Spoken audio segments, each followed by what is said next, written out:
Iran is our neighbor. Ties with Iran go a long way back. Saudi Arabia has been one of our closest friends. The reason for this trip, that we do not want a conflict between Saudi Arabia and Iran. We recognize that it's a complex issue. We recognize that. But we feel that this can be resolved through dialogue. But what should never happen is a war between Saudi Arabia and Iran, because this will not just affect this whole region. Our two brotherly countries will be affected, but this will cause poverty in the world. Oil prices will go up. Countries which should be spending money on their human beings will end up spending money on buying expensive oil. So it will create poverty.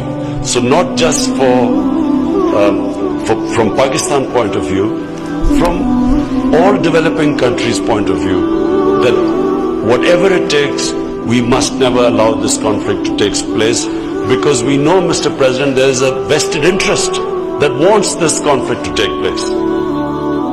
This trip, and inshallah the trip when I go to Saudi Arabia on Tuesday, I want to stress, is purely a Pakistan initiative. It's an initiative taken by us. We haven't been asked by anyone to do this. It is our initiative, and I repeat, because it is imperative that we do not allow a conflict to take place, because, and I again repeat, there's a vested interest that wants this to happen.